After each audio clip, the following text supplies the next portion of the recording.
Hey everyone, in today's video I will show you how to fix image background on your iPhone if it's not working or missing on your iPhone. Follow these steps to fix it. So let's get started. First of all, you have to make sure that your device is iPhone 16, 16 Plus, 16 Pro or 16 Pro Max, or even iPhone 15 Pro or 15 Pro Max. If you have any other iPhone model, this feature won't be available on your iPhone. And update your iOS to 18.2 or newer. To check it, you have to go to settings, then tap on general, and then you have to tap onto software update.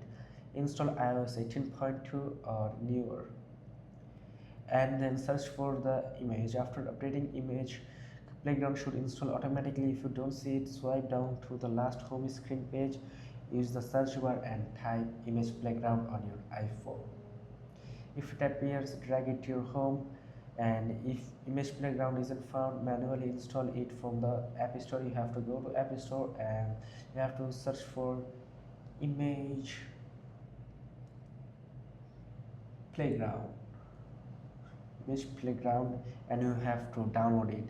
And also enable Apple Intelligence from your settings. Just manually tap onto settings and search for Apple Intelligence and Siri on your iPhone.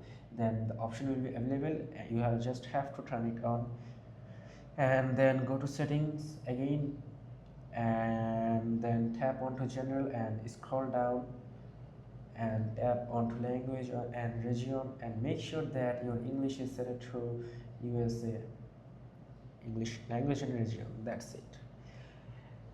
If you don't have enough storage, make sure that you have it, because iPhone Playground requires at least 5 GB of free space. To check it, you have to go to settings again, then tap onto general and go to iPhone storage, and make sure that you have enough storage. If your problem isn't resolved yet, you can do that. You have to force start your iPhone. To do it, you have to quickly press the volume down and volume up button, and then hold the side button until the screen was completely black, and just restart your iPhone. This might solve your problem. And that's it. If this video is helpful, make sure to like and subscribe for more iPhone tips and tricks. See you in the next video.